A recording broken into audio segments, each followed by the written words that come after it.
오늘 본문 말씀은 제가 많이 설교한 말씀이죠. 예수님께서 오병이어로 5천 명을 먹이신 이후에 일어난 사건입니다. 사람들이 예수님을 막 따릅니다.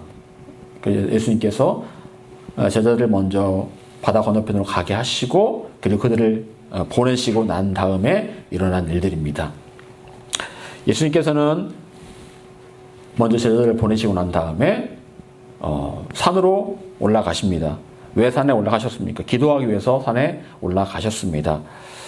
사람들이 예수님을 환호하면서 예수님을 왕으로 삼고자 했을 때 예수님께 필요했던 것은 무엇입니까? 바로 조용한 곳에 가셔서 따로 기도하시는 일이었습니다. 그럼 사람은 잘 나갈 때 교만해집니다.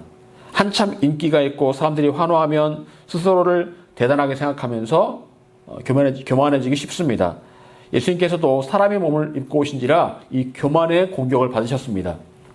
사람들이 막 왕으로 삼고자 하니까 인간 예수님 마음 가운데는 그런 마음이 들 수 있다는 겁니다. 내가 대단한 사람인가 보다. 내가 왕이 되어야지. 그런 마음이 들 수 있는데 예수님께서 그 상황에서 그 교만의 유혹을 이겨내기 위해서 하셨던 것은 무엇입니까? 바로 조용한 곳에 가셔서 기도하시는 일이었습니다. 오직 기도만이 예수님의 영성을 지켜낼 수 있는 길이었다는 거죠. 여러분, 하나님의 아들이신 동시에 인간으로 오신 그 예수님 또한 하나님이신 그 예수님께 필요했던 것은 바로 기도였습니다. 예수님께서는 메시아이시지만 결코 기도에 게으르지 않으셨습니다. 왜 기도하셔야 했을까요? 기도하지 않으면 하늘의 능력을 행하실 수 없었기 때문에 그런 거예요. 기도하지 않으면 하늘의 능력이 풀어지지 않기 때문에 예수님께서는 늘 기도하는 삶을 살아가셨다는 겁니다. 하나님 아버지께서 예수님을 이 땅 가운데 보내실 때 인간의 몸을 통해서 보내셨습니다. 따라서 인간의 부족함, 연약함을 다 가지고 오신 거예요. 메시아이시지만 하나님이시지만 동시에 인간의 모습을 가지고 오셨습니다. 그러다 보니까 부족합니다. 연약합니다. 그 연약함을 이겨낼 수 있는 유일한 방법이 바로 기도였다는 겁니다. 여러분, 하물며 우리야 말해 더 무엇하겠습니까? 우리에게 무엇보다 필요한 것이 바로 기도라고 말할 수가 있습니다. 여러분, 우리가 기도해야 될 이유는 너무나 많이 있습니다. 그런데 어떤 성도들은 기도하지 않고도 잘 살아갈 줄 아는 분들이 있다는 거예요. 겉으로 보기에 잘 되는 것처럼 보일 수 있습니다. 기도하지 않아도. 하지만 정말 잘 되는 것일까? 겉은 멀쩡해도 그 속은, 그 영혼은 썩어갈 수 있는 거예요. 여러분, 아무리 그럴듯해 보여도 그 영혼이 썩어질 수 있는 겁니다. 기도하지 않으면 영혼은 썩어지고 타락합니다. 여러분, 예수님께서 그래서 기도하러 가셨고 제자들은 먼저 갈릴리 바다를 건너가게 되었습니다. 그런데 갈릴리 바다를 건너가는 게 쉬운 일이 아니라고 그랬죠. 네, 그 밤에 갈릴리 바다를 건너갈 때 바람이 옵니다. 풍랑이 일어납니다. 그래서 배에 탄 제자들은 모두 고난을 당하고 있었습니다. 오도 가도 못하는 상황 가운데 처하게 된 것이죠. 전도서 9장 2절은 이렇게 말씀하고 있습니다. 모든 사람에게 임하는 그 모든 것이 일반이라. 의인과 악인, 선한 자와 깨끗한 자와 깨끗하지 아니한 자, 제사를 드리는 자와 제사를 드리지 아니하는 자에게 일어나는 모든 일들이 모두 일반이니 선인과 죄인, 맹세하는 자와 맹세하기를 무서워하는 자가 다 일반이로다. 무슨 얘기인지 아십니까? 여기 보면 제사를 드리는 자와 제사를 드리지 않는 자, 예배 드리는 자와 예배 드리지 않는 자도 다 당하는 일이 일반이다라는 겁니다. 여러분, 예수님을 믿든 안 믿든 몸이 아플 수 있습니다. 예수님을 믿든 안 믿든 재정적으로 어려울 수 있습니다. 예수님을 믿든 안 믿든 갑자기 사고를 당할 수도 있습니다. 똑같이 그런 일들이 벌어지고 있다는 거예요. 여러분, 우리가 예수님 믿는다고 사고도 안 나고 예수 믿는다고 병에 걸리지도 않는다면 얼마나 좋을까요? 어떤 사람들은 예수님이 잘 믿으면 늘 건강하고 늘 잘되고 늘 복받고 그렇게 이야기합니다. 하지만 미안하지만 현실은 그렇지 않습니다. 예수님이 잘 믿어도 병에 걸리고 죽기도 합니다.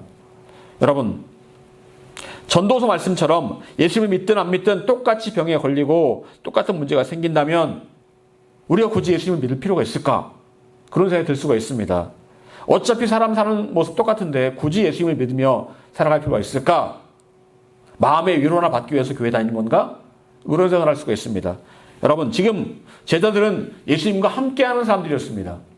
그런데 지금 그 제자들이 예수님 말씀에 순종해서 바다를 건너가고 있는데 갑자기 풍랑이 몰려온 거예요. 위기에 처하게 됩니다. 성경은 이 모습을 고난이라고 표현하고 있습니다. 예수님을 따르는 사람들이었지만 똑같이 풍랑을 만나고 고난을 당하게 되었다라는 겁니다. 여러분, 그럼에도 불구하고 우리가 예수님을 믿어야 되는 이유가 뭘까요? 왜 똑같이 우리도 고난당하고 몸도 아프고 경제적으로 어려울 때도 있고 사고도 당하는데 왜 우리는 그래도 예수님을 믿어야 될까? 그것은 바로 우리가 비록 세상 사람들과 겪는 일이 똑같다 할지라도 우리에게 분명히 다른 점이 있기 때문에 그렇다는 겁니다. 그것은 바로 예수 믿는 사람은 닥친 고난과 어려움을 이겨내는 하나님의 방법이 따로 있다는 겁니다. 그게 바로 차별점이에요. 예수 믿지 않는 사람들은 그냥 스스로 자기 문제를 해결을 해야 됩니다. 자기 스스로가 그 문제를 해결을 해야 되는 거예요. 하지만 예수 믿는 사람에게는 하나님께서 예비하신 특별한 그 문제를 헤쳐나갈 방법이 예비되어 있다는 게 다른 거예요. 여러분, 예수 믿는 사람은요, 결코 혼자가 아닙니다. 우리가 예수 믿는 그 순간부터 하나님께서 임마누엘로 함께 하십니다. 임마누엘. 우리 하나님께서 예수님을 이 땅 가운데 보내실 때 그의 이름을 임마누엘이라 하라라고 말씀하십니다. 임마누엘. 무슨 뜻입니까? 하나님께서 나와 함께 하신다라는 거예요. 예수님을 보내시면서 예수님이 임마누엘이다. 하나님께서 함께 하신다는 증거로 누굴 보내신 거예요? 예수님을 보내신 겁니다. 여러분, 하나님께서는 예수님을 이 땅 가운데 보내심으로 내가 너희와 함께 한다라는 것들을 증명하셨습니다. 확증을 하셨어요. 여러분, 저는 하나님께서 저의 작은 신음에도 응답하시는 하나님이심을 저는 믿습니다. 그런 경험을 참 많이 했어요. 이번에 기도원에 갔다 왔을 때도 아주 작고 세심한 그런 부분을 기도를 했습니다. 그런데 하나님께서 정말 그렇게 응답을 해 주시더라고요. 그 기도골이 되게 뜨겁잖아요. 덥잖아요. 여름에 뭐 냉방도 안 되니까 너무 덥고 환기도 안 되잖아요. 모기도 있고. 그래서 하나님께 기도했습니다. 하나님, 기도골이 너무 더울 것 같은데 덥지 않게 해주세요. 덥지 않게 기도하게 해주세요 했는데 정말 벽에서는 습기가 차가지고 물이 뚝뚝 떨어지는데 그래도 덥지 않았고 그래도 기도할 만했습니다. 충분히 기도할 만했습니다. 하나님께서 기도할 수 있는 그런 여건을 마련을 해 주시더라고요. 그래서 정말 하나님께서 세심하게 보살펴 주시는구나라는 것들을 제가 확실히 알 수가 있었고요. 그리고 숙소를 가기 전에 기도를 했습니다. 하나님 2층으로 주세요. 1층은 보니까 너무 습합니다. 2층으로 숙소 하나만 주세요. 그랬는데 2층으로 딱 하나님께서 예비를 해 주셔가지고 2층이 들어가게 되었습니다. 하나님께서 딱딱딱 제가 기도하는 대로 다 응답을 해 주시더라고요. 여러분, 이 모든 과정을 통해서 하나님께서 정말 세심한 기도를 다 들으시는 것들을 제가 경험을 할 수 있었습니다. 큰 제목들은 좀 시간이 필요할 수 있겠지만 작은 기도 제목들은 하나님께서 즉시로 응답하신다라는 거예요. 여러분, 하나님께서는 세심하십니다. 여러분 지금 당장 필요한 것이 무엇이든 그것이 여러분에게 꼭 필요하다면 하나님께서 웬만하면 다 응답해 주신다라는 거예요. 필요하다면. 그런데 그게 나의 유익이나 나의 육신의 어떤 그런 욕심을 위해서 구한다면 그건 응답이 되지 않겠죠. 하지만 그것이 아니라면 하나님께서 웬만하면 다 기도를 들어주십니다. 수많은 기도 응답을 받았던 조지 물러, 어떻게 조지 물러가 그런 수많은 기도 응답을 받았을까요? 저는 충분히 가능했다고 봅니다. 예를 들어서 고아원을 했던 그 조지 물러가 고아들에게 먹일 빵이 없었답니다. 그래서 하나님 기도합니다. 하나님, 내일 우리 아이들에게 먹일 빵이 없습니다. 하나님 빵 좀 보내주세요 했더니 지나가던 그 빵을 배달하는 차가 빵꾸가 나가지고 오도 가도 못하는 상황 가운데 마침 그 앞에 조지 물러의 고아원이 있더라는 겁니다. 그래서 이 빵을 배달하는 사람이 어쩔 수 없이 그 빵을 다 조지 물러의 고아원에 다 기부를 했다라는 거 아닙니까? 썩힐 수는 없으니까. 그래서 그 다음날 빵을 먹는데 아무 지장이 없었다라는 거예요. 여러분, 우리에게 문제가 없을 수는 없습니다. 우리에게도 똑같이 문제가 생깁니다. 예수 믿지 않는 사람들과 똑같은 문제가 생깁니다. 갈릴리 바다 같은 인생이라는 바다를 건너갈 때 제자들처럼 풍랑이 오고 고난이 옵니다. 하지만 우리는 그들과 달리 혼자서 그 고난을 헤쳐나가지 않아도 됩니다. 바로 우리 가까이에, 나의 가까이에 하나님께서 계시기 때문에 그렇습니다. 하나님께서 그 어떤 고난이나 풍랑 가운데도 함께 하십니다. 여러분 생각에는 나 혼자라고 생각할 수 있겠지만 그렇지 않습니다. 바로 여러분 바로 옆에 하나님께서 함께 하세요. 여러분, 그리고 우리는 그 하나님께 언제든지 도움을 요청할 수가 있습니다. 하나님 도와주세요. 하나님 도와주세요. 여러분, 제자들은 바다 한가운데서 고난을 당하고 있었습니다. 앞으로도 뒤로도 못 가는 상황에 처한 것입니다. 그때 예수님께서 그 풍랑이는 바다를 걸어오십니다. 그거를 이번에 킹 오브 킹스 그 영화를 보니까 그 표현을 너무 잘했더라고요. 그 풍랑을 걸어온 예수님의 표현을 너무 잘했는데 참 너무나 큰 감동이 되었습니다. 예수님께서 그 풍랑이는 그 바다를 걸어오십니다. 중력을 거스리면서 물 위를 걷는다. 와, 대단한 거죠. 제자들이 모두 놀랍니다. 믿을 수 없는 광경이 벌어진 거예요. 사실은 예수님께서 병든 자를 고치시는 것도 사실은 믿을 수 없는 그런 광경이죠. 그런데 이미 그런 것들을 충분히 본 사람들이 예수님께서 물 위를 걸어오신다고 놀랄 필요도 없는데 사실은 놀란 겁니다. 그리고 예수님을 보지 않고 유령, 귀신 이렇게 본 거죠. 모든 것이 무섭고 두려운 상황이었습니다. 예수님의 모습도 무섭고 풍랑도 무섭고 앞으로 이 배가 어떻게 될 것인가, 이 배가 침몰해서 우리가 다 죽을 것인가, 이런 미래도 두렵고 현재도 두려운 그런 상황에 처하게 된 것입니다. 그때 예수님께서 즉시 이렇게 말씀하십니다. 안심하라, 내니 두려워 말라. 안심하라, 내니 두려워 말라. 여러분, 지금 이 상황은 풍랑이 치고 있고 바람이 몰아치고 있는 그런 상황이었습니다. 상황이 바뀐 것은 하나도 없습니다. 그런데 여전히 두려워할 만한 것들로 가득한 그 상황 가운데 예수님께서 먼저 그 풍랑을 잠잠케 하지 않으셨습니다. 바람을 잠재우지 않으셨습니다.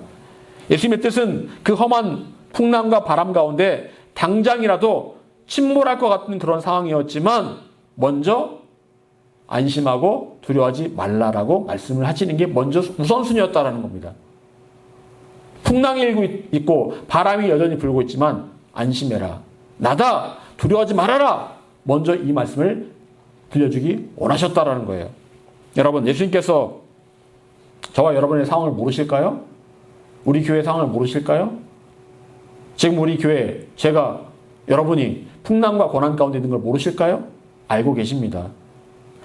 내가 미래와 현재의 상황에 대해서 염려하는 것 모르실까요? 알고 계십니다. 누구보다 그 형편을 잘 알고 계시는 분이 바로 예수님이십니다.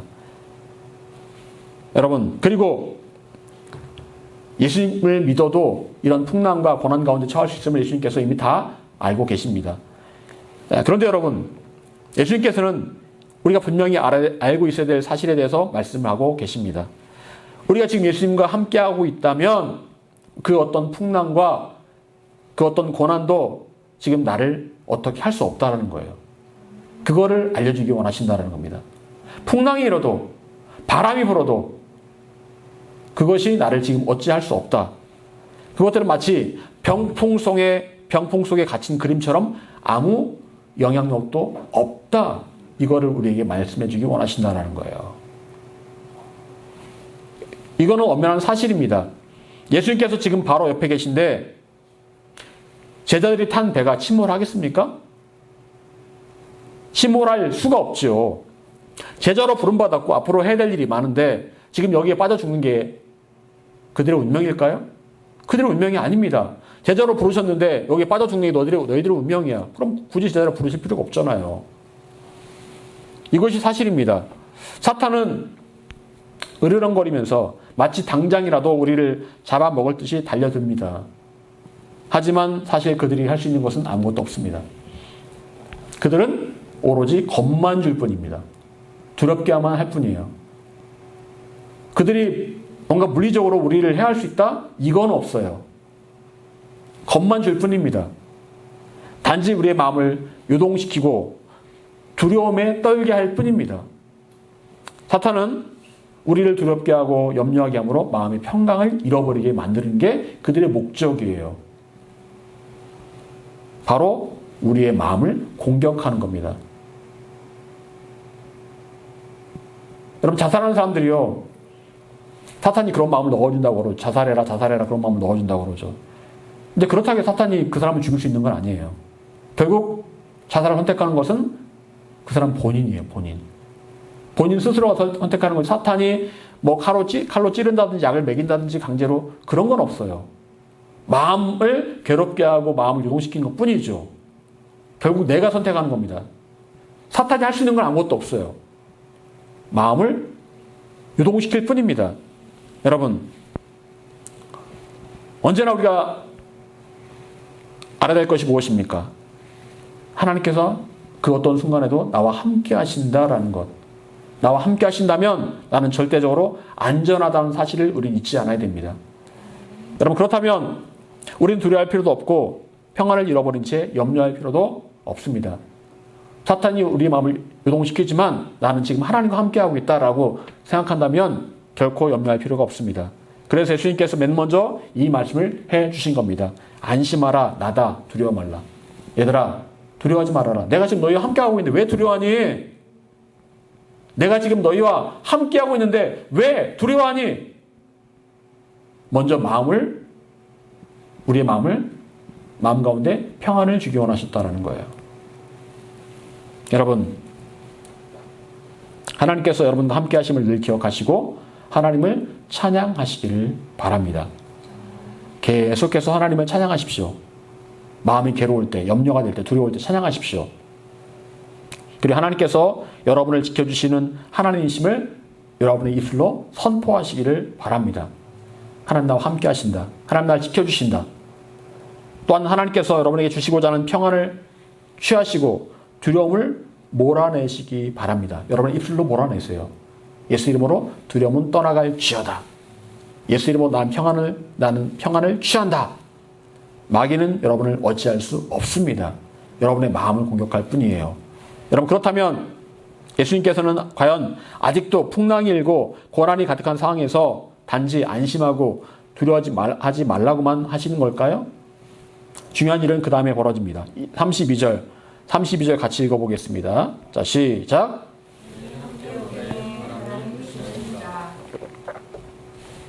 배에 함께 오름에 바람이 그치는지라. 배에 함께 오름에 바람이 그치는지라. 예수님께서는 먼저 안심하고 두려워하지 말라고 말씀하십니다. 아직도 풍랑과 바람이 그대로 있는 상황 가운데서 일단은 안심하고 두려워하지 말라고 말씀하십니다. 내가 있다. 두려워하지 말아라. 그리고 예수님께서 그 배에 오르시자 풍랑이 한순간에 그치는 역사가 일어납니다. 여러분, 예수님께서 배에 오르셨다는 것은 무슨 말일까요? 예수님께서 배에 오르셨다. 그건 예수님과 지금 내가 동행을 하게 되었다는 겁니다. 지금 바로 옆으로 오셔서 나와 동행하신다는 거예요. 멀리 계신 예수님이 아니라 지금 바로 내 옆에 계신 예수님으로 내가 모셔드리니까 그 순간에 바람이 그치고 풍랑이 그치고 고난이 사라졌다는 겁니다. 기적의 역사가 즉시로 일어나게 된 것입니다. 여러분, 이게 순서입니다. 예수님의 뜻은 우리가 그 어떤 환경에서도 먼저 안심하고 평안을 누리는 겁니다. 그러면 이제 곧 예수님께서 실제로 모든 환경을 즉각적으로 바꾸어 주실 겁니다. 그게 순서예요. 먼저는 평안하고 그 다음에 기적이 나타난다. 먼저 마음을 붙잡고 평안을 취하는 것. 여러분, 어쩌면 많은 사람들은 풍랑이 잠잠해지고 바람이 그치고 고난이 사라져야 안심하고 두려워하지 않을 것이다 라고 생각할지 모르겠습니다. 내 앞에 뭔가가 사라져야지. 일단 눈앞에 보이는 두렵게 하는 것들이 사라져야 안심할 수 있다라고 생각할지 모르겠습니다. 내 안에 질병이 사라지고 나의 재정의 문제가 사라지고 안심하고 두려워하지 않을 수, 그래야 안심하고 두려워하지 않을 수 있다고 생각합니다. 여러분, 그건 온전한 믿음이 아니죠. 먼저 문제가 해결된 다음에 믿는 것은 누구나 믿을 수 있는 겁니다. 하지만 진짜 믿음은요, 아직 눈앞에 아무 일도 일어나지 않았고 여전히 풍랑과 바람이 불어오는 상황이라 할지라도 먼저 예수님을 믿고 안심하고 두려워하지 않는 게 진짜 믿음이에요. 폭풍을 치는 상황이지만 예수님을 믿으니까 두려워하지 않을 수가 있는 거예요. 여러분, 그렇다면 우리가 그 어떤 풍랑과 고난 가운데서도 안심할 수 있고 두려워하지 않을 수 있는 힘은 무엇일까요? 무엇입니까? 그 힘은 바로 예수님의 말씀을 듣는 것에서 시작됩니다. 안심하라, 나다, 두려워하지 말아라. 여러분, 예수님께서 제자들에게 두려움을 벗어나게 하기 위해서 하셨던 일은 딱 하나입니다. 안심하라, 나다, 두려워하지 말아라. 그 말씀을 하시는 거였어요. 여러분, 세상이 줄 수 없는 참된 평안은, 그 평안은 어디에서 오는 걸까요? 바로 하나님의 말씀, 예수님의 음성을 들을 때 평안이 찾아옵니다. 요한복음 10장 27절, 내 양은 내 음성을 들으며 나는 그들을 알며 그들은 나를 따르느니라. 여러분이 예수님의 양이라면 여러분은 무엇을 들을 수 있어야 됩니까? 예수님의 음성을 들을 수 있어야 돼요. 예수님의 음성을 듣고 분별할 수 있어야 돼요. 여러분, 양이 만약 목자의 음성을 듣지 못하면 어떻게 될까요? 목자가 아무리 양떼를 소리쳐 불러도 듣지 못하고, 그래서 목자에게 가지 못하면 혼자 남아서 결국 다른 짐승의 밥이 될 수밖에 없는 거예요. 죽는 겁니다. 양의 생존을 위해서 반드시 필요한 것은 바로 목자의 음성을 듣는 것입니다. 여러분, 우리 영적 생존을 위해서 반드시 예수님의 음성을 들을 수 있어야 됩니다. 하나님 음성을 들을 수 있어야 돼요. 예수님께 나를 부르시는 그 소리를 들을 수 있어야 되고 그 소리에 반응할 수 있어야 됩니다. 여러분, 언제 예수님의 음성을 들을 수 있습니까? 언제요? 제가 보니까요, 10분, 20분 기도해서는 안 되더라고요. 깊이 기도해야 됩니다. 깊은 기도의 지경까지 나아갈 때까지 기도하면 음성이 들려옵니다. 근데 피곤하다고 졸고 있고 10분 기도하고 일어서면 소용없더라고요. 일단은 깊은 시간이 좀 필요합니다. 깊이 기도하다가 묵상하다가 주님, 제게 말씀하시옵소서라고 마음을 열었을 때 그때에 하나님의 음성이 들려오더라고요. 여러분, 깊은 기도를 통해서 우리가 하나님의 음성을 들을 수가 있습니다. 예수님의 음성을 들을 수가 있어요. 그리고 예수님께서 무엇을 말씀하시는지 그 말씀을 들을 수가 있습니다. 그런데 제대로 기도하지 않으면 육신의 소리만 들려옵니다. 여러분, 처음에 기도할 때 어떻습니까? 온갖 생각이 다 납니다. 네, 온갖 생각 때문에 집중이 안 돼요. 처음에는 막 별의별 생각이 다 납니다. 막 하다 말고 핸드폰 이렇게 갑자기 생각나가 핸드폰에다 막 이렇게 찾아보기도 하고 막 그래요. 기도하다 말고. 저도 그럴 때 있거든요. 물론 그것도 중요하지만 하겠지만 여러분, 근데 그 시간을 계속해서 좀 더 깊이 좀 더 시간을 들여서 기도를 하다 보면 어느 순간인가 집중이 됩니다. 예. 그때까지 계속 기도해야 되는 거예요. 집중이 될 때까지요. 그렇게 해서 하나님 예수님의 음성을 듣는 그 순간 마음이 평안해지고 그리고 두려움이 떠나가고 문제가 해결되는 것들을 볼 수 있게 된다는 거예요. 깊은 기도가 필요합니다. 여러분, 기도는 나의 소원을 아뢰는 게 다가 아닙니다. 기도는 하나님의 음성을 듣는 시간이에요. 하나님 음성을 듣는 시간입니다. 그래야 기도를 통해서 평안이 임하고 두려움이 떠나가고 문제가 해결됩니다. 기도 시간은 영적인 충전의 시간입니다. 기도 시간을 통해서 우리는 하나님 음성을 들을 수 있고 그때에 지혜를 얻을 수가 있는 거예요. 예수님께서는 기도 가운데 이렇게 말씀하셨습니다. 저에게 이렇게 말씀하셨어요. 제자들이 탄 배가 바다 건너에 건너간 것처럼 저도 우리 교회도 우리 교회 공동체도 예수님께서 예비하시고 계획하신 그곳에 반드시 간다. 반드시 간다. 이 말씀하시더라고요. 지금 어렵지만 반드시 간다. 이게 너에게 예정된 일이다. 이 말씀을 하시더라고요. 중간에 풍랑이 있고 고난이 있어도 분명한 사실은 반드시 간다. 견뎌라. 버텨라. 이 말씀을 하시더라고요. 여러분, 우리가 불안해하고 두려워하게 되는 이유는 지금 풍랑과 고난의 과정이 마치 결과라는 그런 착각에 빠지기 때문에 그렇습니다. 지금 어려운 게 이게 결과 아니야? 그런 착각에 빠질 때가 있기 때문에 그런 거예요. 당장 죽을 것 같고 침몰할 것 같은 그런 배 한가운데 있을 때에 이러다가 죽는 거 아니야? 그게 결과가 아니라는 겁니다. 그건 과정일 뿐이에요. 결국에는 우리는 바다 건너편에 가게 되어 있습니다. 그게 결과예요. 지금은 과정일 뿐입니다. 여러분, 예수님께서는 풍랑과 고난 가운데 안심하고 두려워하지 말라고 말씀하신 근거가 무엇이라고 말씀하십니까? 그건 바로 지금은 과정이고 결과를 바라보라, 결과를 희망으로 삼고 바라보라 라는 말씀을 하기 때문에 우리가 이 어려운 상황을 이겨낼 수 있는 겁니다.